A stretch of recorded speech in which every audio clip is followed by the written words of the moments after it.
Olá, pessoal. Bom dia.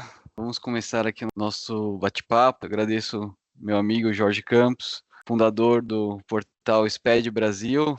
Quem já não foi salvo aí por esse portal, pelo conteúdo, né, que riquíssimo que tem lá no portal. E o Jorge também tem dado muitas palestras, participado de muitos eventos relacionados à reforma tributária e vai contar um pouquinho aí dessa jornada. Jorge, obrigado. Agradeço aí o seu tempo, sua disponibilidade. Pedrão, eu que agradeço, é uma honra estar aqui para falar com vocês todos. Queria que você falasse um pouquinho do seu contato que você tem tido ali em palestras, até o contato que você tem com o fisco mesmo, né? Qual que é a temperatura que você está sentindo em relação a como as empresas agora estão começando a se preparar? O que as empresas estão começando a fazer, né? Ou já estão começando, ou quem não, muitas não estão começando ainda. Como que está aí o seu sentimento em relação a isso, né? Como portal SPED Brasil, a gente participa das discussões do que seria o SPED, né? Desde 2017, o SPED Simplificação. Foi feito uma reunião, um encontro lá em Brasília e assinamos um protocolo de cooperação para ajudar a melhorar o layout e tal, e simplificar. Como SPED desde 2006, aí representando alguns clientes na época, clientes da solução fiscal MasterSaf.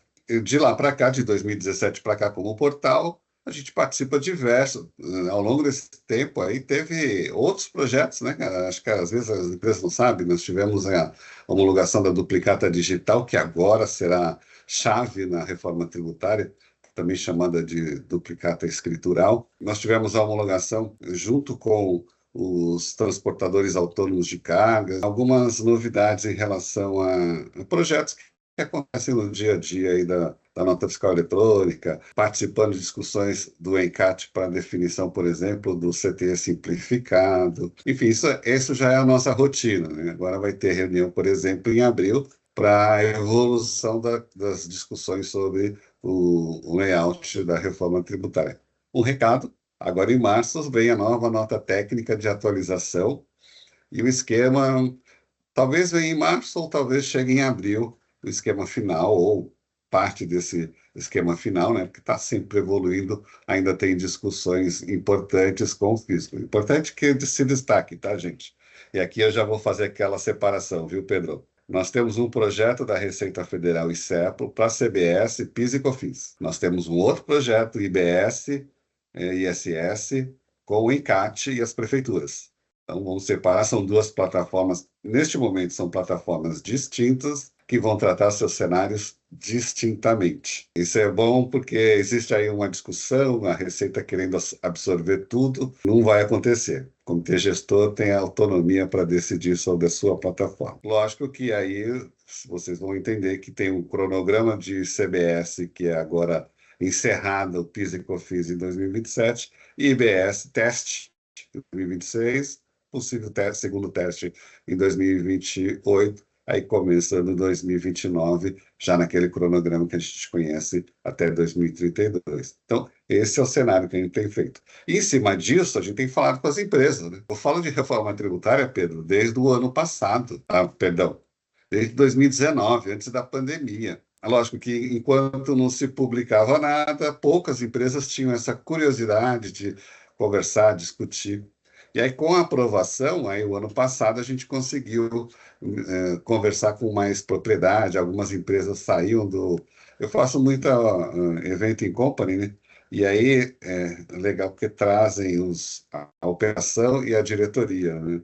Então sai muita gente com papéis de trabalho, isso que eu chamo de fundamental, né? Vamos correr atrás desses assuntos. Porque, por incrível que pareça, a gente não sabe tudo que acontece na operação das empresas, principalmente de uma área fundamental chamada financeiro. Então, basicamente, é isso. As empresas estão acordando. Eu fui na semana do dia 13, eu fiz o roadshow de Floripa até João Pessoa para discutir esses cenários, para apresentar o que é que será a reforma tributária, né, que foi aprovado. Agora, por exemplo, na semana passada, a gente estava fazendo uma imersão na Live University, e quando eu falei que as empresas que cobram multa e juros terão que emitir uma nota e tributar essa multa e juros, foi um auê, né? Como isso? Pagar imposto sobre multa e juros? Calma. A legislação hoje do ICMS já exige que quando você faz um faturamento até o dia 15, digamos que a empresa atualize essa tabela de preços e comece a faturar com uma tabela no meio do mês, que não é o correto, né? Normalmente é a virada do mês. Aí vai que ela fez isso, ela é obrigada a emitir notas complementares de tudo que ela faturou naquele período do dia 1º ao dia 15. Por quê? O produto mudou de valor. Quando você faz multa e juros, essa multa e juros compõe o preço do produto. Ah, mas ele está pagando 2, 3 meses depois. Paciência. Hoje, até 30 dias, você emite uma nota retroativa. Vai ser esse caso. Então, a gente está discutindo isso com o ENCAT, né? Com o pré-comitê gestor, para definir qual vai ser a modalidade, em que situações, como vai ser. Ah, vai ser uma nota de débito? Não, vai ser uma nota fiscal propriamente para isso? Então, essa é a discussão.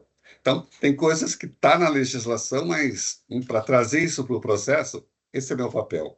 Pegar aquela lei e traduzir na realidade para as empresas. Vou dar um exemplo, outro exemplo para vocês. Base ampla. Olha que legal, né? O que é base ampla? Base ampla é aquilo que eu vou tributar e vou tomar crédito de tudo. Da mesma forma que eu vou tomar crédito de material de uso e consumo, material intermediário, material auxiliar, eu também vou ter novas operações ou operações que eu não tributava que passam a ser tributadas. Então, vou tributar locação de máquinas. Puxa vida, tem empresa que vive só de locação de máquinas. Então, tem que fazer um planejamento. Quanto que essas locações de máquinas representam no meu negócio? Precisamos checar isso, fazer. É o que eu falo, né? Tem que fazer um mapeamento para ver o impacto dessas novidades na operação. Hoje eu não sei dizer, eu pergunto para as empresas, elas não sabem. O fisco colocou também, o fisco, né? Os nossos legisladores, o legislativo colocou a tributação do arranjo de pagamento. O que seria o arranjo de pagamento? O arranjo de pagamento que você utiliza para fazer as operações de e-commerce, as operações da loja, você tem um intermediário, você tem um gateway, há um contrato da empresa com ele. Inclusive, quando teve o registro 1601, depois a DIMP, ou antes disso a DIMP, né? Eu sempre falava para as empresas, veja com o seu intermediário, ele que emite a DIMP, qual é a informação que ele presta? Aí algumas empresas falaram, eu falei com eles, eles falaram que não está previsto no contrato ele passar essa informação. Vixe Maria, sabe? O cara está dando uma informação minha para o fisco, eu estou pedindo uma prova dos 9, ou um número que ele está passando para eu ter a segurança que estou passando tudo certo, e ele não quer me fornecer, eu trocaria de fornecedor, mas isso é outra história. De qualquer forma, é importante elencar artigo por artigo, gente. Eu faço isso. Vou dar uma dica para vocês. Eu coloco no Excel artigo por artigo. Faço um fluxo de 10 artigos por vez. No Excel, não. Eu faço no PowerPoint, que fica mais fácil de olhar. E aí, cada artigo é um slide para discutir processo. E assim fica mais fácil de trabalhar, de incorporar isso à operação das empresas. Vamos dar outro exemplo que é o mais batido, né, que é o cadastro de material de uso e consumo. Puxa, hoje ninguém toma crédito. Você fala com a turma do almoxarifado, eles torcem o nariz, falava, né? Criar um código para material de uso e Sim. consumo. E aí eu falava, e se tiver que devolver, como que você faz? Tem que criar o cadastro, né? Ou você precisa ter uma descrição detalhada desse produto. Hoje o cadastro tem muito agrupamento de códigos. Esquece isso. Esquece o genérico. Porque você vai tomar crédito. E é um dinheiro bom juntando com o material auxiliar, para quem é de indústria, o número beira 15% da operação, do que você toma de crédito. Eu sei Sim. porque eu já falei com algumas empresas sobre isso, eles me passaram. Isso aí dependendo do tamanho da empresa, banca o projeto de preparação e o financeiro vai adorar. O capítulo do financeiro é simples. Comecem a almoçar com a turma do financeiro, happy hour, carnaval agora, no bloco, crie o bloco da reforma, olha que lindo. Eu vi um vídeo seu também, que você fala dos 4 P's da reforma tributária, né? E aí você me corrija se eu estiver errado. Primeiro seria produto, né? Sim, Segundo, planejamento. Terceiro, pessoas. Quarto, processos. Começando por produto, né?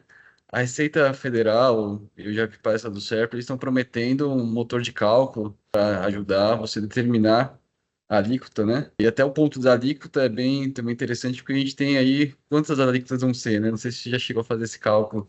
20 mil 20.000 alíquotas diferentes possíveis, né? possíveis, né? Digamos que 5 mil municípios resolvam se juntar e falar vai ser a alíquota única nesses 5 mil. Não vai acontecer isso, tá? Uhum. Mas é 20 mil dentro das probabilidades, da lei das probabilidades. 20 mil e E o pouco. que você enxerga aí nesse primeiro P de produto? Quais são os principais desafios aí das empresas? Bom, eu não vou nem na receita, eu vou um pouco antes no tema produto da companhia. E Uhum. aí, o que que nós temos no universo? Nós estamos mudando 50 anos em 6 meses. E de obrigação acessória, 17 anos e 6 meses. Mas eu quero pegar os 50 anos que as empresas de software house viveram sob o universo, sobre a égide da obrigação acessória. Ah, tem uma obrigação acessória, tem um arquivo para mandar. Aí, a questão do ano passado, eu falei, quando veio a DIRB, eu falei, a tratativa para várias software houses, a tratativa que vocês estão dando para isso está errada.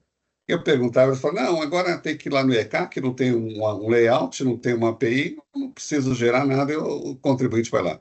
Então, quando chegar a reforma tributária, que o fisco vai fazer uma pré-apuração, você também não vai trabalhar mais, vai fechar a fábrica. Por quê? O fisco já está fazendo, eu vou confiar no fisco?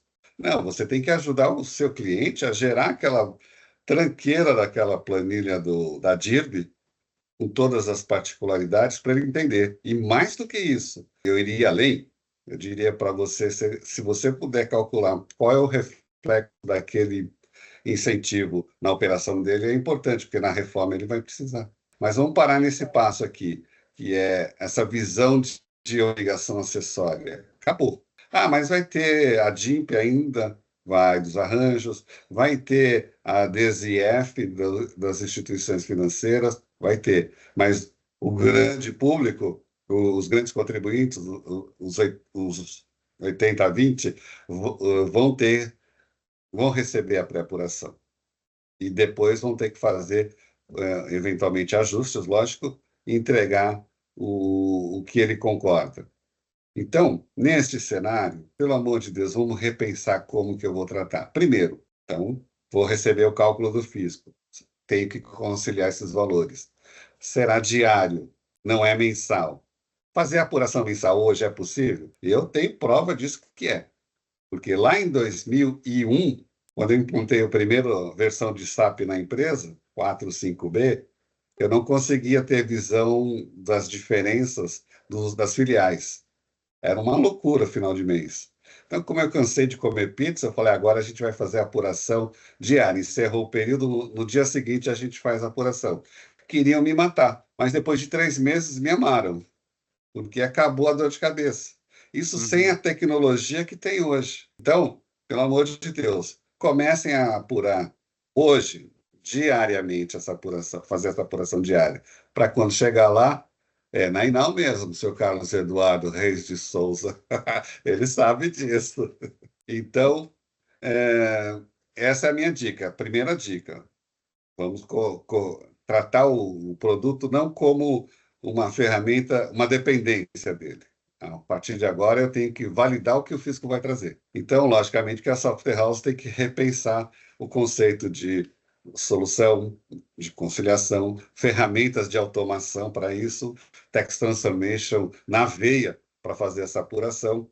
Pegando esse gancho, eu conheço quase todo mundo de software house, não todo mundo, porque não dá, né? Mas o que eu sempre pergunto, cara, hoje como que você vende o motor de cálculo? Ah, eu vendo motor de cálculo no outbound, mas você vai precisar disso no inbound. Ah, isso não vende. Cara, olha o cenário da transição. Eu tenho na mesma nota ICMS, eu tenho na mesma nota IBS, bases diferentes. Eu tenho ICMS, eu tenho PIS/COFINS, eu tenho ICMS-ST, eu tenho uma série de questões tratadas no cenário atual, mais o IBS, mais CBS. No recebimento, alguém vai conferir isso, a área fiscal vai ficar conferindo essas notas.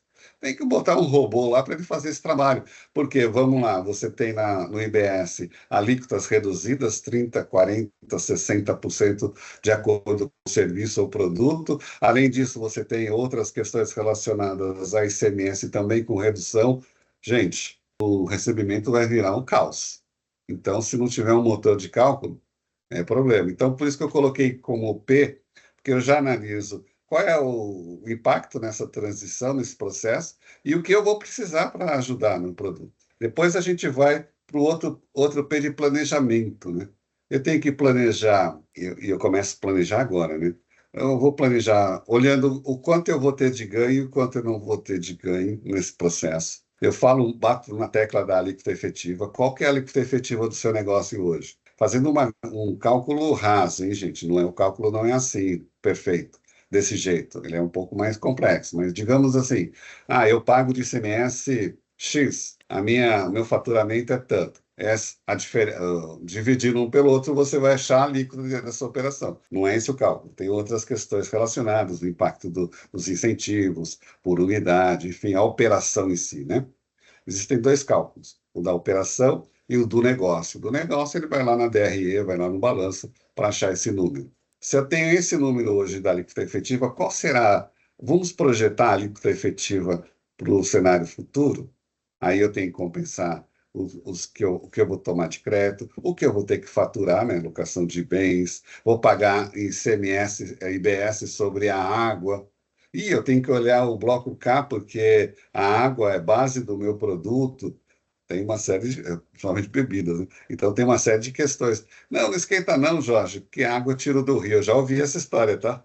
Eu tiro do rio. Tá bom, aguarde o governo, ele sabe que você tira do rio. Bom, enfim, essa é a parte do planejamento, né? Por exemplo, qual é o reflexo, como eu falei, né? A partir de 2009 eu estou perdendo os incentivos, 10, 20, 30, 40, até zerar. Isso tem reflexo no meu CD que está lá em Goiás, no Centro-Oeste, lá no Nordeste, a fábrica que tem para a indústria, a Prodep, que me devolve o frete quando eu vendo para fora do estado, eu não vou ter mais, ela para em pé. Ou uma linha de produção, aquela linha de produção que hoje já é deficitária, mas eu consigo impulsionar por conta de outros produtos, de repente não vai ser tão lucrativa e é melhor desativar, enfim. Mas, ao mesmo tempo que eu falo para as empresas avaliarem isso, existe também uma visão de negócio, de oportunidades. Por que eu estou falando isso?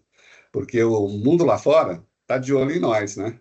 Empresas que querem vir para o Brasil, porque é o mercado que está aberto agora para chegar, o Brasil entrando na OCDE, o Brasil fazendo a reforma tributária, e os Estados Unidos, com todo aquele protecionismo deles lá, é melhor vir para o Brasil. E aí a pergunta é: você vai tirar o seu CD, que você trabalhou nos últimos 20 anos no mercado de logística, etc., para entregar de bandeja para um concorrente seu, talvez? A fábrica lá no Nordeste? Será que não é melhor você é, injetar mais recursos e manter o negócio, porque lá na frente você vai ter o resultado? Enfim, só para dar um exemplo de que não é só uma notícia que tem na reforma, eu sou um positivista da reforma.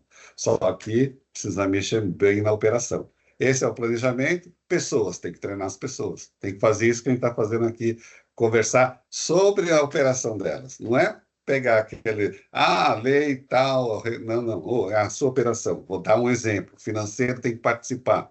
Eu gostei que nesse roadshow que eu fiz, estava o tesoureiro. O tesoureiro levantou a mão e falou assim: como que eu faço encontro de contas com o split payment? Nossa, matou a pau. Show de bola. Encontro de contas no split payment. Vamos pegar. Eu vendi tanto para você e eu preciso tanto. Vamos fazer uma que eu tinha no passado. Encontro de contas da Gol. Fiz uma prestação de serviço para eles, uma consultoria, e ele me pagou em passagens. Isso tem um valor monetário. Ou, por exemplo, o diretor que chegou da Irlanda, e ele tem casa, carro, escola dos filhos, isso tem um valor. Hoje paga-se 35% se não identificar a pessoa física. 35% sobre o valor de tudo. Então, o encontro de contas vai ser na mesma moeda, tá? A empresa vai ter que declarar o valor daquele encontro de contas, gerar uma guia e recolher. Um abraço. Ah, mas não é assim que funciona. Eu sei que não é assim que funciona hoje. Mas o encontro de contas é assim, operações em dinheiro, E tem uma série de coisas que dinheiro fala o seguinte, né? Recebeu lá na loja, recebeu o dinheiro, vou depositar, não, já paga o fornecedor direto. Tem gente que faz isso. A antecipação tem um problema, né? Que é o ID, porque o que acontece? Não tem nota. E acontece no e-commerce, né? Você paga, digita lá os dados do cartão, beleza, depois que o seller emite a nota. Quando é o seller, porque às vezes é o próprio marketplace, né? Quando é fulfillment. E aí eu pergunto para vocês, como que o fisco vai saber que aquele pagamento refere-se àquele documento? Tem 3 sugestões aí na fita. Na última reunião, o fisco trouxe as sugestões, porque isso está em definição, tá, gente? Isso não foi decidido ainda. O ID de pagamento precisa ser vinculado ao documento fiscal. Como isso vai ser feito? Aguardem os próximos capítulos. E para fechar o quarto P, são os processos que eu citei agora, né? Uma vez que você discutiu exaustivamente o produto com o seu fornecedor, até para entender o que ele vai te oferecer, se ele sabe o que ele vai oferecer, né? Porque tem desenvolvedor que está um pouco perdido. Planejamento do seu negócio, treinou as pessoas, agora vamos mexer nos processos. Esses 4 P's tratam disso. Queria que você desse sua visão também, você que tem participado de discussões, seja no Encate, seja na Receita ou com as empresas, como que eles estão, de fato, projetando a implementação do split payment. Surgiram várias lendas urbanas sobre split payment, mas é assim, split payment já existe há muito tempo aqui no Brasil, desde 2016, tem a legislação, aí depois foi para 2021 atualizada. Além de já existir no Brasil, já é usado com sucesso na América Latina, né? Porque eles citam lá a Europa, não sei por que foram na Europa, se aqui na Argentina, no Uruguai, no Chile, no México, já tem isso há muito tempo. Mas tudo bem, né? A Europa dá um ar diferente, né? Split payments é simplesmente a divisão, é split. A gente já teve problema com split de pagamento, daqui a pouco eu falo, lá no Omnichannel. Mas falando do split payment, é a divisão do pagamento, a separação para os interessados de parte daquilo que está no contrato. Basicamente, bem resumido, seria isso. Então, hoje a gente já faz isso, tem os intermediadores, como eu disse, o gateway, o USP, parte vai para o banco, parte vai para o vendedor, parte vai para o marketplace. No modelo que a gente está trazendo de novo, é fazer isso no tributário. Separar a parte que é fisco, a parte que é do seller e a parte que compete ao cliente, que é o crédito, né? Atrelar o crédito ao pagamento. A simplificação disso é detalhar o que realmente representa na operação das empresas. Por quê? A gente ouviu 1000 histórias sobre split payment e algumas conturbadas. Por exemplo, split payment parcelado. Quando eu faço uma compra parcelada, é uma negociação financeira minha com o vendedor. Não é uma negociação minha com o fisco. Vocês não querem saber que eu parcelei em 24 vezes aquele celular. Nem top não dá, porque o celular está 11 pau, aquele top. 24, Sim. dependendo do que está fazendo, não dá para pagar. Mas o fisco não quer saber dessas parcelas. O fisco quer o imposto na competência. Então, gravem isso. Relação B2B, empresa com empresa, o regime é competência. Então, como que funciona? Fiz o faturamento hoje, 26 de fevereiro. Quando que vence o imposto? Dia 20 de março, ou 25, depende do estado. Mas a segunda parcela, está lá na lei, que o imposto vai vencer nas parcelas seguintes, está errado a lei, tá? Vai ser corrigido, aguardem. Por que eu estou falando isso, gente? Porque o Estado, ele não negociou com você. Ele tem um empenho para atender, ele tem uma receita atrelada à operação dele, não pode parcelar o imposto. Então, B2B é regime de competência. E split payment é regime de caixa. Nossa, quando a gente falava de PIS/COFINS, falava assim, o imposto incide, o imposto de renda também na fonte, né? O que vier primeiro, o pagamento ou a contabilização. Imagina agora, nesse cenário, dá uma confusão danada, né? Um é Uhum. regime de competência, o outro é regime de caixa. Beleza. Aí vem aquela crítica, né? Como que eu vou saber que o cara pagou? Gente do céu, ninguém fez Pix na vida? Eu faço Pix e eu fico brincando lá com a pessoa do caixa. Vai cair aí, vai abrir a caixa. Segundos, o caixa confirma que ele recebeu. Você quer o... Não, não precisa não, já está aqui. Esse é o Pix. Vocês acham que vai ter dificuldade do fisco fornecer uma visão de pagamento do seu fornecedor? Esquece. Isso já é tecnologia, por isso que eu falei. Nós estamos anos-luz na frente de muitos países aí. Outra coisa em relação ao split. Então, falamos do parcelamento. Ah, mas vamos voltar no parcelamento, né? Ah, então, eu parcelei, então o regime de competência vai tratar esse assunto. Ah, mas eu quero pagar primeira parcela antes mesmo do regime de competência do fornecedor. Então, o fornecedor vence lá no dia 20. Você tem 24 parcelas. Você quer antecipar a primeira parcela, mas a competência ainda existe. Você vai pagar o imposto do todo? Você não vai fazer isso. Então, cuidado com essa visão. Vamos falar de empresas, né? B2B, porque eu dei o exemplo do celular, mas não cabe aqui nesse modelo. Uma empresa, eu tenho fornecedor, eu tenho clientes que alguns sangram o fornecedor, tá, gente? Tem fornecedor que quer um faturamento de 180 dias. Eu já falei, ó, não me venha pedir palestra de 180 dias, que eu nem vou. Mas digamos que ele tenha lá 90 dias de prazo que ele pague. Eu estou fazendo uma operação com ele, aí quero fazer o split dessa operação. Vou fazer esse split. O vencimento do imposto do meu fornecedor é no dia 20. E aí eu falo para ele, ó, eu vou pagar, vou fazer split. Primeiro, tem que fazer a adesão anual. Perguntei para o fisco, vai ser anual por fornecedor ou para a empresa? Eles não souberam responder ainda. Mas, digamos, aí eu tenho um faturamento de 90 dias, quero fazer o split agora, antes do dia 20 do mês seguinte. Então, no dia 10 de março, eu quero fazer o split. Eu vou ter que pagar o imposto. Vou pagar o imposto que normalmente eu teria que pagar lá no dia 90 dias. Isso vai impactar onde? No meu caixa. Pronto para isso. Por isso que eu falo, na relação B2B, o fisco usa aquele argumento: você confia no seu fornecedor? Gente, eu falo também desde 2019 que precisa melhorar a relação com fornecedores, ter mais transparência dos negócios do seu fornecedor, para você não ser surpreendido com uma operação de recuperação fiscal, que aí você entra no bolo lá da negociação. Se você tem esse fornecedor na mão, você não precisa se preocupar com fazer split, antecipar pagamento, nada disso. Esse é o primeiro ponto. Lógico que tem um impacto no caixa, que é o seguinte, porque eu comprei hoje, eu tomo crédito hoje. No IBS, se eu comprei, digamos que a gente já estivesse sob a égide do IBS, eu comprei hoje, eu não vou tomar crédito no mês de fevereiro, para pagar o mês de fevereiro, o ICMS do IBS no mês de fevereiro.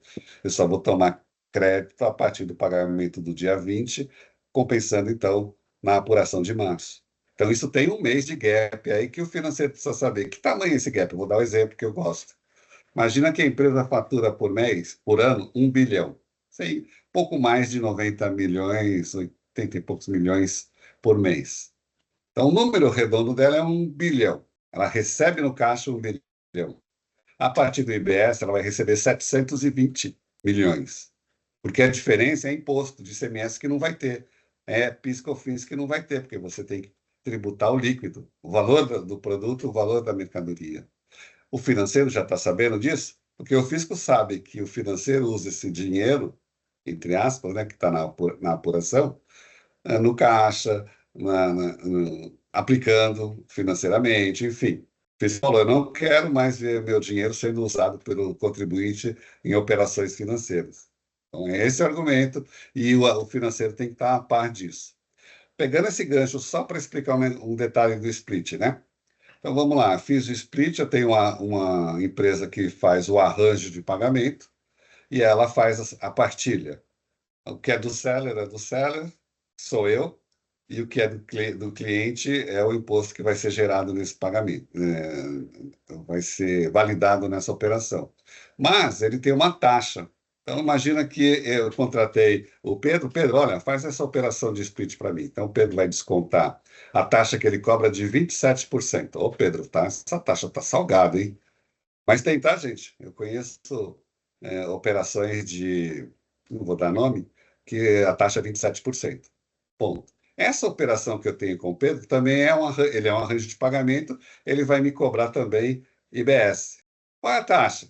Ah, o fisco está dizendo que é a mesma taxa do financeiro. Provavelmente não vai ser 28. Vai ter uma taxa que eles ainda não trataram. Então, eu tenho o IBS, eu tenho o desconto do meu produto do IBS que o cliente está pagando, eu tenho o desconto da taxa que o Pedro vai me cobrar e tem o imposto sobre arranjo de pagamento. Tem que revisar essa operação, tá, gente? De repente, ela pode dar dor de cabeça. Vai ser melhor você criar o seu marketplace próprio com seus arranjos. Outra dúvida aqui, será criada alguma obrigação acessória nova relacionada ao IBS-CBS? E aqui já aproveitando, né, tem uma SPED, você comentou de apuração assistida, salvo engano, no primeira versão do projeto tava o termo obrigação acessória pré-preenchida, tem também previsões de obrigação acessória específica por determinados segmentos ali. Que você tem ouvido ali nos bastidores no evento que eu fui com o pessoal do Serpro, eles disseram para não esperar tão cedo o fim, né, do SPED. Que você tem ouvido ali do pessoal, seja da Encat, seja da Receita? Duas coisas importantes. Fim do SPED. Teve até esse comunicado que eles não vão criar campos no SPED sobre IBS-CBS. Gente, isso aconteceu porque chama-se desespero. Nós estamos com greve da Receita Federal, greve da aduana, o orçamento da União não foi liberado até agora, só depois do Carnaval. Então não tem grana nem para viajar. Os ciscos não podem viajar porque não tem orçamento, não tem empenho. Então não dá para falar em projeto de adequação, por incrível que pareça, né?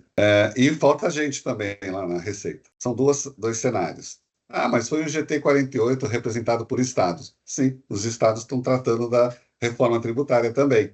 Então, a melhor solução que eles deram, que eles acharam foi: eu não vou tratar isso no SPED fiscal nem no FD contribuições. Vai ter problema lá na frente. Já explico o porquê. Sobre a obrigação acessória. Então, já está no próprio texto da Lei 214 que as empresas de intermediadores, as plataformas digitais, terão que enviar as informações. As informações hoje são enviadas na DIM. Aliás, teve reunião ontem do GT60 com as empresas piloto e marketplace e instituições financeiras para discutir o layout. Então, é um projeto que não vai morrer a DIM. Aí tem a DESIF, a Declaração Eletrônica de Serviços de Instituições Financeiras. Ela já é uma realidade e, na última reunião, o fisco falou que, semana passada, que ela vai ser turbinada para atender a IBS-CBS. Então, essas duas estão garantidas, tá? O que tiver fora disso, o fisco diz que pode, de repente, ele mesmo fazê-lo como foi feita a DIP. Aí a gente está olhando para Receita Federal, lembrem, eu falei duas plataformas distintas. Perfeito. Um tema aqui também que tem duas questões sobre bonificação, né? Nessas operações EB2B, é sempre o fornecedor na competência, não vai ter essa história do adquirente. Mas um detalhe importante, tá, gente? Pensando nessas operações que hoje não são tributadas na operação de ICMS e serão tributadas no IBS. Então, você vai ter uma linha no período de transição de ICMS não tributada e a segunda linha de IBS tributada. Isso é um trabalho gigantesco da operação das empresas, dos especialistas que vão tratar o cenário IBS, um alerta. Tem empresa que já está falando que vai contratar BPO para tratar o novo, né? O setor de energia elétrica e telecom, que tem uma área fiscal, uma legislação fiscal muito complexa. Ele acha assim, a operação vai continuar com quem está tocando o novo, eu vou colocar um BPO. Aí aquela história, né? BPO, quem é que vai receber esses documentos fiscais para saber que, olha, uma parte está tributada e a outra não, porque são legislações distintas e isso está previsto. A bonificação especial tem lá o adendo que a gente já conhece, né? Se o produto estiver relacionado à operação desconto incondicional, ele não será tributado. Estou falando isso porque tem gente que faz bonificação com outro documento, porque o Estado permitiu, e aí é outra história, mas lá na legislação do IBS tem essa previsão que tem hoje também no ICMS, né? A bonificação começou com notas distintas, eles começaram a autuar, aí colocaram na nota. Quando tinha nota distinta, eu acompanhei isso, falava assim: o aceite dessa nota está condicionado ao aceite da nota de faturamento. Agora, eles tratam como um desconto incondicional, portanto, não seria tributado. Enfim, é uma forma de ajustar a legislação do futuro com o que acontece hoje e não gerar grandes impactos nessa parte. Perfeito. Um tema também que tem duas questões que acho que são relacionadas sobre a compensação do valor em 2026, né? Com o PIS/COFINS, do IBS-CBS. Se já tem uma indicação se isso, como vai ser a formalização dessa compensação, se vai ser em nota fiscal, se FD Contribuições, não sei se já, né, se já teve essa situação, essa pergunta. E aproveitando aqui, emendando o tema nota de débito e nota de crédito, uma novidade também. E salvo engano, daí essas notas de débito e crédito tem que ser no nível de tem que indicar o produto, né? Como que vai ficar essa questão da compensação e também nota de crédito e débito? Quais situações você acha que vai ser obrigado a utilizar esses novos documentos fiscais? Eu vou ampliar um pouco essa pergunta para créditos tributários em geral, Geral. porque a minha defesa para esse assunto é: você tem créditos? Compense-os. Você ainda não apropriou esses créditos? Apropriar o crédito, gente.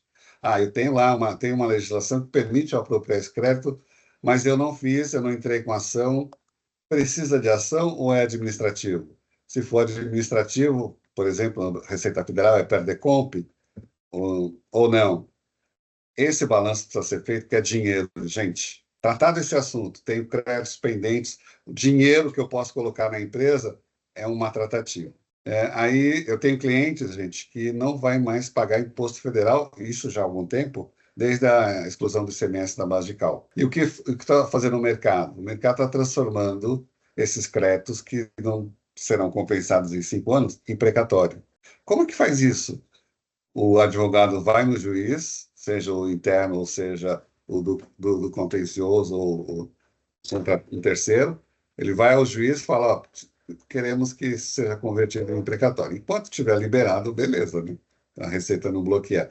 E aí o mercado paga com deságio de 40% esse crédito. O mundo está atrás desse dinheiro. O estadual é Uhum. mais difícil, tá? Mas o federal, o mundo inteiro está atrás desse dinheiro. Então, se você tem, não perca tempo. Antigamente, Pedro, a gente ouvia muita empresa falar: não, a empresa é conservadora, a gente não vai entrar com ação. Hoje acabou essa história. Sim, não Estão tem perdendo como, né? dinheiro aí.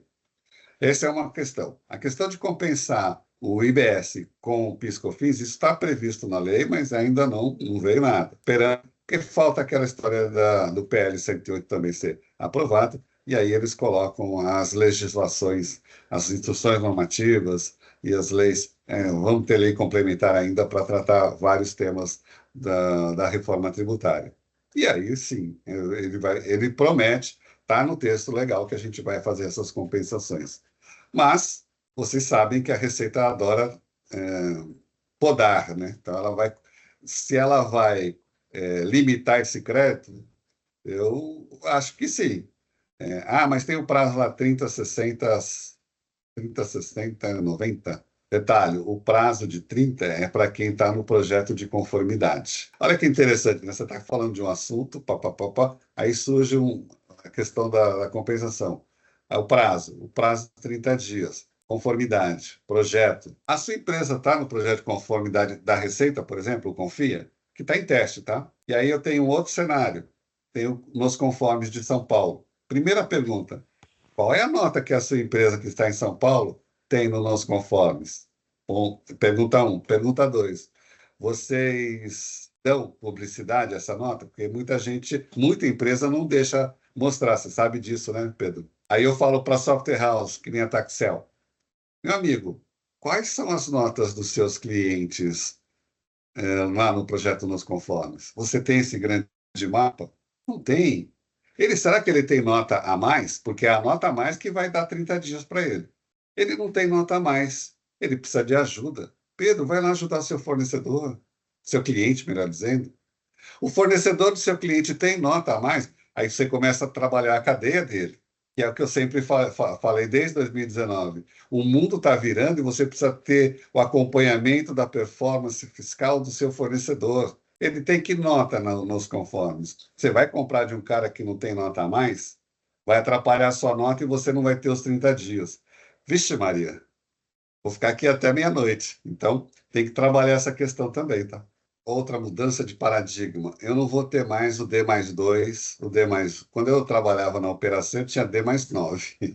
E era todo final de mês bronca do controller. Na época tinha controller.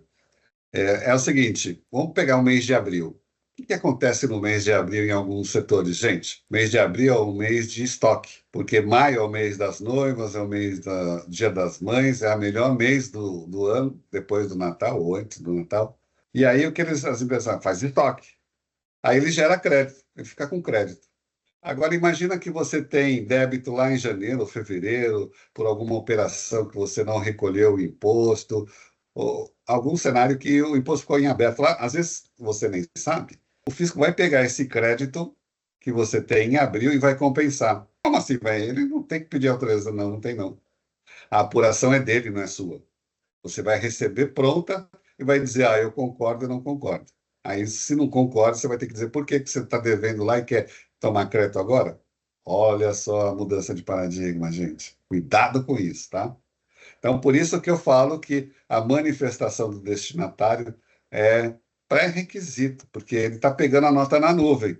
Falar, mas eu não tenho essa nota. Por isso você não faz a manifestação, devia ter feito. A manifestação, gente, foi um pedido das empresas lá em 2009, empresas piloto, dizendo: olha, tenho agora a nota é digital, está na nuvem, eu preciso saber quem está emitindo nota contra o meu CNPJ, porque tem muita gente que usa isso. E a legislação do ICMS exige que você escriture todos os documentos fiscais emitidos contra essa empresa, ainda que você não saiba que eles existam. Então, fica de olho que a nuvem é do fisco e ele que abre a apuração. Ah, mas existe um trabalho do CRC que não existe na legislação, CRC ou CFC, não existe na legislação nada que fale do fechamento, o encerramento do período mensal. Tem o encerramento do período anual. Poderia até tratar aí no trimestral, né, do real trimestral, mas é outra história. Para efeito do fisco, o período de janeiro, fevereiro tá aberto. Se você tem débito lá e crédito aqui, ele vai compensar. Isso desestabiliza até a auditoria interna. Então tem que explicar para os caras que essa história de fechamento mensal não vai existir. A nota de débito e crédito, ela só vai ser emitida na ótica de fornecedor. O fornecedor, o vendedor, vai emitir uma nota de crédito quando ele precisar apropriar ICMS do SIAP. Hoje você emite uma nota fiscal, vai ser uma nota de crédito. Ah, eu preciso emitir uma nota de débito da operação com consumidor final. Enfim, são aqueles cenários que, ora, tem ou não tem a nota fiscal, ele vai ver, não tem nada a ver com aquela nota de débito que é da consultoria para compensar, para pagar os gastos do consultor de viagem, nada disso, tá? Operações tributárias que ocorrem na companhia e que serão norteadas. Por exemplo, uma devolução de um produto em relação a uma empresa que foi incorporada. Isso é uma canseira hoje, né? Imagina assim, a empresa comprou uma outra empresa, nessa compra fechou o negócio, aquela inscrição estadual CNPJ morreu. E aí está chegando uma devolução para aquele CNPJ, para aquela inscrição estadual. Estava no trânsito, né? Trânsito que eu digo veio lá de Fortaleza para entregar aqui em São Paulo, veio um caminhão de devolução. E aí, agora, como é que faz? Então, aí vai ter um movimento, uma nota de um evento, né? Melhor dizendo, para tratar essa questão e gerar essa nota de débito. Ou crédito, se for devolução, é Sim, crédito. Inclusive, tá tem joia. previsão do fisco mesmo fazer um evento para validar essa operação, inclusive. O cliente tem que estar devolvendo, tem que fazer o evento que está devolvendo, a empresa que está recebendo e o fisco homologando essa operação.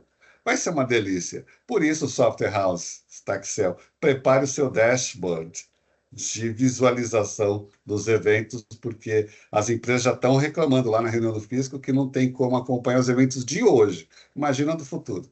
Bom, Pedro, queria agradecer esse convite, uma honra estar aqui falando sobre esses assuntos. O trabalho nosso no portal SPED Brasil tem o SPED Brasil Cast, toda sexta-feira, 11 horas, lá ao vivo no LinkedIn. Eu vou colocar ao vivo também agora lá no YouTube. Eu tenho a pauta pétrea, que é a reforma tributária, e as atualizações da semana. Além disso, se você precisa orientar, explicar, dar um banho de loja na sua empresa, chama a gente. A gente vai lá falar um pouco sobre, pouco não, às vezes 3 horas de reforma tributária com a operação, com a diretoria, quem precisa ser treinado aí na companhia, ok? Obrigado, Pedro. Tá joia? Obrigado, Jorge. Pessoal, a gente colocou aqui no chat também uma pesquisa aqui, só para a gente saber o feedback de vocês sobre o nosso webinar. Agradeço a todos, um ótimo final de semana.